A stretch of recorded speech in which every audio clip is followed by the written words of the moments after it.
Hey guys, welcome back to my channel Bansal biology. आज का जो वीडियो है इसमें हम कुछ इंपॉर्टेंट डिटेल्स देखने वाले हैं, कुछ डेट्स देखने वाले हैं जून 2022 एग्जामिनेशन से related. So let's get started with the lecture guys. जैसा कि हमें पता है, थोड़ी देर पहले अपडेट आया था रिगार्डिंग आर एग्जामिनेशन की रजिस्ट्रेशन फॉर्म ओपन हो चुके हैं। तो अगर हम यहाँ पर देखें, ऑनलाइन रजिस्ट्रेशन फॉर्म जो है वो कब से लेकर कब तक है, वो है 11 तारीख से लेकर 10/8/2022 तक। यानी कि जो अगस्त का महीना है उसकी 10 तारीख तक ये है, 5 बजे तक। Last date for successful transaction of the examination fee भी 10 तारीख की रहेगी। अगर हम यहाँ पे आगे की फ़ीस देखें तो फ़ीस क्या है, 1000 रुपीज़ है जनरल के लिए, ईडब्ल्यूएस के लिए, ओबीसी के लिए 500, एससी एसटी के लिए 250, थर्ड जेंडर के लिए 250 और पीडब्ल्यूडी के लिए कुछ भी फीस नहीं भरनी पड़ेगी। अगर हम यहाँ पे आगे देखें तो correction in the particular application form online only होगा 12 से लेकर 16 तारीख तक अगस्त की। आगे अगर हम यहाँ पे देखें, downloading of the admit card कब होगा, ये अनाउंस कर दिया जाएगा later. Mode of the examination इस बार भी सीबीटी रहने वाला है। Pattern of the examination MCQ ही होगा।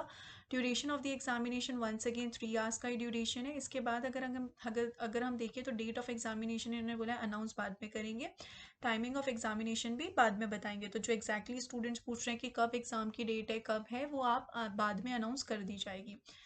यहाँ पे बोला है centre date shift of the CSIR NET क्या होगा, जैसा कि एडमिट कार्ड में दिया जाएगा। उसके अलावा ये बाकी जितनी भी चीज़ें हैं वो बाद में अपडेट कर दी जाएगी। अगर हम यहाँ पर देखिए, कैंडिडेट्स जो हैं वो सिर्फ और सिर्फ ऑनलाइन मोड के थ्रू अप्लाई कर सकते हैं। यहाँ पर इन्होंने पूरी इन्फॉर्मेशन दी है कि आपको किस तरीके से अप्लाई करना है। इंस्ट्रक्शन आपको दिया हुआ है कि आप डाउनलोड कर लीजिए ये इन्फॉर्मेशन बुलेटिन जो कि है। उसके बाद ये फॉलो कीजिए स्टेप। पहले आप रजिस्टर कीजिए यूनिक ईमेल आईडी से, मोबाइल नंबर से। फिर आप फिल कीजिए फॉर्म को। आपको ये सारे डिटेल्स भरने होंगे, रीसेंट फोटोग्राफ वगैरह आपको ये सब देनी पड़ेगी। आप नेट बैंकिंग से, डेबिट कार्ड से, क्रेडिट कार्ड से, यूपीआई से पे कर सकते हैं। इसके आगे अगर हम बढ़े, after the submission of online application form, confirmation page of the application form should be downloaded and print out आप निकाल सकते हैं उसका सेम का। आगे यहाँ पर इन्होंने इसी तरीके से आपसे बात की गई है कि आप जितनी भी इंफॉर्मेशन प्रोवाइड करेंगे वो सब आप देखिएगा कि बिल्कुल एक्यूरेट हो। उसके अलावा अगर हम देखें, the entire application process for this is online. सब कुछ जो है वो ऑनलाइन ही चलेगा। आगे अगर यहाँ पे इन्होंने कोविड-19 पेंडेमिक से रिलेटेड कुछ बताया कि आप admit card along with self declaration downloaded form from the NTA website duly filled in a simple, duly field होना चाहिए कि आप यहाँ पे सेल्फ डिक्लेरेट कर रहे हैं एडमिट कार्ड के साथ। उसी के साथ साथ यहाँ पे पेन वगैरह का इन्होंने मेंशन कर रखा है। तो ये सारी चीज़ें यहाँ पर है। देन यहाँ पर इंस्ट्रक्शंस दिए हुए हैं कि CSIR फेलोशिप के बारे में आपको कुछ बता रखा है कि यहाँ पे CSIR फेलोशिप क्या होती है, किस तरीके से होती है। अगर हम यहाँ पे आगे देखें तो यहाँ पर इन्होंने स्टाइफंड के बारे में मेंशन किया हुआ है। 30,000 पर मंथ होती है आपको। फॉर फर्स्ट 2 ईयर्स के लिए आपकी 31,000 है। उसके अलावा आपको यहाँ पर ग्रांट भी मिलता है 20,000 का, पर फेलो विल बी प्रोवाइडेड। तो यहाँ पे प्रोवाइड किया जाता है। उसके बाद यहाँ पे बोला गया है कि in the event of the committee not recommending upgradation of the fellow has not registered for PhD, the candidate will continue as JRF with a stipend of 31,000 per month for the third year of his her. इसके आगे अगर हम यहाँ पर चलें और अगर हम चीज़ें देखें तो इन्होंने JRF के बारे में बता रखा है, LS के बारे में बता रखा है, जिसमें इन्होंने क्या मेंशन किया है, the candidate may apply either for JRF और for lectureship. He may indicate his her preference in online. If the candidate applies for JRF and fulfills the laid down eligibility criteria for lectureship, assistant professor also, such a candidate will be considered both for JRF as well as LS. तो अगर आप JRF भरे भी हैं तो आप JRF और LS दोनों के लिए कंसीडर किए जाएंगे। उसके अलावा अगर हम यहाँ पे आगे पढ़ें और थोड़ी सी इसके बारे में इंफॉर्मेशन देख लें, तो यहाँ पर एलिजिबिलिटी क्राइटेरिया इन्होंने दिया हुआ है कि क्या है। तो MSc होना चाहिए या फिर इक्विवेलेंट डिग्री होना चाहिए, या फिर इंटीग्रेटेड BS MS होना चाहिए। BS है तो 4 साल की होनी चाहिए, 3 साल वाली नहीं। BE हो सकता है, BTech हो सकता है, B Pharma हो सकता है, MSc हो, MBBS हो सकता है, और 55% होना चाहिए विदाउट राउंडिंग ऑफ।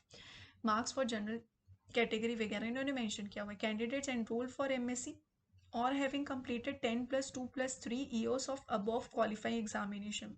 यानी कि अगर समझो आपकी BS है 4 साल की, तो उसमें से आपके 3 साल हो चुके हैं, तब आप अप्लाई कर सकते हो, यानी कि आप फाइनल ईयर में हो। या फिर आप एमएससी में एनरोल कर चुकी हो तो भी आप अप्लाई कर चुके हो। और इसमें आपको क्या देना होगा, रिजल्ट अवेटेड का यहाँ पे आपको देना पड़ेगा। और अगर आपने रिजल्ट अवेटेड में अप्लाई किया है तो आपको that day complete the qualifying degree percentage के साथ आपको within 2 years from the date of declaration of the result, जिस दिन आपका डेट का रिजल्ट है, समझो आज है 12 तारीख, तो 12 तारीख 2022 से लेकर 2024 की 12 तारीख जुलाई तक आपको सबमिट करना पड़ेगा आपका जो भी रिजल्ट होगा वो। इसके बाद इन्होंने यहाँ पे ऑनर्स वालों के लिए बता रखा है कि बीएससी ऑनर्स जो स्टूडेंट्स होते हैं या फिर जिनकी इक्विवेलेंट डिग्री है और जो कि या फिर जो एनरोल्ड है एमएस पीएचडी प्रोग्राम में जिनकी एटलीस्ट 55% है, उस वो भी क्या है, वो भी एलिजिबल है अप्लाई करने के लिए। और फिर candidates with bachelor degrees will be eligible for CSIR fellowship only after getting registered enrolled for PhD integrated PhD programme within the validity period of 2 years। तो यहाँ पर अगर आपके पास बैचलर्स डिग्री है तो आप CSIR फेलोशिप के लिए तभी एलिजिबल होंगे जब आप एनरोल कर चुके हो पीएचडी या फिर इंटीग्रेटेड पीएचडी प्रोग्राम में, और वो भी 2 साल के अंतर्गत। Candidates possessing only bachelor's degree are eligible to apply only for JRF and not for lecturership। तो आप सिर्फ और सिर्फ अप्लाई कर सकते हैं JRF के लिए, लेकिन लेक्चररशिप के लिए आप अप्लाई नहीं कर सकते। उसके अलावा यहाँ पर दिया BE BS BTech B Pharma MBBS final year result awaited are eligible to apply for fellowship only. These candidates will not be eligible for lectureship और assistant professorship. BSc honours final year result awaited candidates are not eligible to apply, वो apply कर नहीं सकते।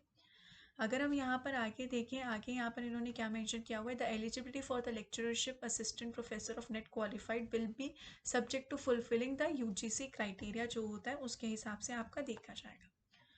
अगर हम यहाँ पे आगे देखिए तो यहाँ पर अपर लिमिट क्या दी हुई है, JRF के लिए maximum 28 years age on 1 July 2021। Upper age limit may be relaxable up to 5 years for this ऐसे इन्होंने मेंशन किया हुआ है। This age limit is applicable for the current examination cycle only. और यहाँ पे अगर आपको असिस्टेंट प्रोफेसर बनना है तो आपके लिए कोई अपर एज लिमिट नहीं है। मोड ऑफ एग्जामिनेशन जैसा कि मैंने बताया CBT रहने वाला है। अगर हम यहाँ पे लाइफ साइंस वालों के लिए देखें तो 20 होंगे A सेक्शन में, जिसमें से आपको 15 अटेम्प्ट करने हैं। 2 मार्क्स का होगा, 0.5 मार्क्स नेगेटिव है। पार्ट B में 50 क्वेश्चन होंगे, 35 क्वेश्चन आप अटेम्प्ट कर सकते हैं। 2 होंगे हर एक क्वेश्चन के मार्क्स और 0.5 जो है वो नेगेटिव है। सेक्शन C में 75 क्वेश्चन है, 25 आपको अटेम्प्ट करने हैं, 4 जो हैं वो प्लस है और 1 नेगेटिव है। तो टोटल इस तरीके से 200 मार्क्स का आपका पेपर हो जाएगा। तो इस तरीके से इन्होंने ये सब मेंशन किया हुआ है। यहाँ पर लिखा हुआ है the candidate is required to answer a maximum of this question if more than required number of answered only the first जो है वो रिकमेंड किए जाएंगे, बाकी के चेक नहीं किए जाएंगे। तो इस तरीके से यहाँ पर इन्होंने मेंशन किया हुआ है। अगर हम आगे देख लें तो सेक्शन A में क्या क्या होगा वो इन्होंने मेंशन किया हुआ है, B और C में क्या क्या होगा वो मेंशन किया हुआ है। मीडियम ऑफ एग्जामिनेशन हिंदी और इंग्लिश वर्जन में रहेगा, इस तरीके से इन्होंने मेंशन किया हुआ है। हमारा जो कोड है वो 703 है। लाइफ साइंस का सिलेबस आप लोग डाउनलोड कर सकते हैं अगर आप लोगों ने नहीं देखा होगा तो। इसके अलावा इन्होंने स्पेसिफिक जो है कैटेगरीज वगैरह के लिए इन्होंने दिया हुआ है यहाँ पर सब कुछ, कि यहाँ पर आपको क्या करना है, कैसे करना है, ये सब इन्होंने मेंशन कर रखा है। तो यही था आज के इस वीडियो में जिसमें आपको थोड़ी सी डिटेल देनी थी regarding eligibility dates. I hope this video was helpful for all of you और आप लोगों के लिए बहुत हेल्प करेगा। Thank you so much guys for watching this video. Don't forget to subscribe my channel and share this video with all your friends. Thank you so much guys, bye bye, take care.